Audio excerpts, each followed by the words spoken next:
এরপরে গাছের বয়স যখন আপনার 18 থেকে 20 দিন, তখন কিন্তু গাছগুলো নতুন পাতা ছাড়া শুরু করে, নতুন কুশি বের হয়। তো এই যে নতুন পাতাগুলো, এই পাতাগুলোতে বিভিন্ন ধরনের শোষক পোকা এবং লাল মাকড় এবং এই যে মাকড়গুলো রয়েছে, মাকড়গুলো কিন্তু অ্যাটাক করে আপনার গাছকে কুকরি করে ফেলতে পারে। অনেকে বলে যে গাছ ফুলে যায়, হ্যাঁ, ভাইরাসে অ্যাটাক করে। তো এই যে 20 দিন 18 দিন এই বয়সে যদি আপনি সঠিক ব্যবস্থা না নিতে পারেন, তাহলে গাছের বয়স যখন 30 থেকে 35 দিন হবে, তখন দেখবেন যে এই গাছগুলো পুরোপুরি নষ্ট হয়ে যাচ্ছে। তো এই জন্য আমাদের সতর্ক থাকতে হবে। একটা গাছ যখন কুকরি, মোজাইক ভাইরাস অথবা জেমিনি ভাইরাসে আক্রান্ত হয়, এটা কিন্তু তখন হয় না, ওই যখন আমরা এই সিমটমটা দেখতে পারি তার 15 দিন আগে এই পোকামাকড়গুলো অ্যাটাক করে। তো এই জন্য আমার হাতে আপনারা দেখতে পাচ্ছেন দুইটা বোতল দেখতে পাচ্ছেন, একটা হচ্ছে ফাইটোক্লিন আর একটা হচ্ছে ম্যাট্রিক্সিন প্লাস। এই যে অতিরিক্ত তাপমাত্রা এবং বৃষ্টির মধ্যে যাতে দ্রুত কাজ করে, এই জন্য আমরা ম্যাট্রিক্সিন প্লাসটা ব্যবহার করব। এটা হচ্ছে মাকড়ের জন্য, পাশাপাশি সাদামাছি, থ্রিপস, অল ওভার যত ধরনের শোষক পোকা রয়েছে মাকড় সহ সব কিছুই কিন্তু এই ম্যাট্রিক্সিন প্লাস দিয়ে চলে যাবে। অনেকেই একটার উপর বিশ্বাস রাখতে পারেন না যে একটা ওষুধ দিয়ে এত কাজ করবে, তখন সাথে কিন্তু আপনার ফাইটোক্লিনটা ব্যবহার করতে পারেন।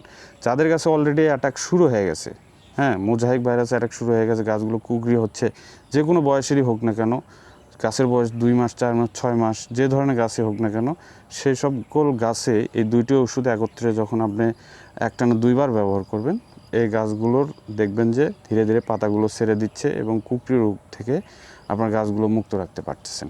তাহলে কি 20তম দিনে আমরা এই দুইটি ওষুধ কিন্তু ব্যবহার করতে পারি। তাহলে যে আমাদের মরিচের গাছে যে এই যে 20-25 দিন পর্যন্ত যে সমস্যাগুলো আসতে পারে, এই যে 3টা স্প্রে আমি আপনাদেরকে দেখালাম, এই 3টা স্প্রে আপনারা প্রথমে করে দেবেন। আপনি পর্যায়ক্রমে প্রতি সপ্তাহে একবার করে যদি এই ওষুধগুলো ব্যবহার করেন, তাহলে আমি মনে করি আপনার জমিতে অন্য কোনো ওষুধ দেওয়ার প্রয়োজন নেই। এরপরে আরও একটি বিষয় রয়েছে, যারা অতিরিক্ত কীটনাশক ব্যবহার করেছেন, বারবার কীটনাশক ব্যবহার করে যখন ওই কীটনাশক ওই জমিতে আর কাজ করছে না, তখন কিন্তু আপনি এই দুটি ওষুধ ব্যবহার করলে আপনি কিন্তু সেই কাঙ্ক্ষিত রেজাল্টটা পাবেন। যে কারণে আপনি স্প্রে করবেন এই দুইটা ওষুধ, আপনি একটানা 2বার স্প্রে করার পরে আপনি রেজাল্টটা আপনি নিজেই দেখতে পারবেন। তো আসলে এগুলো আমাদের কোনো মানে ঔষধ বিক্রির কোনো বিষয় না।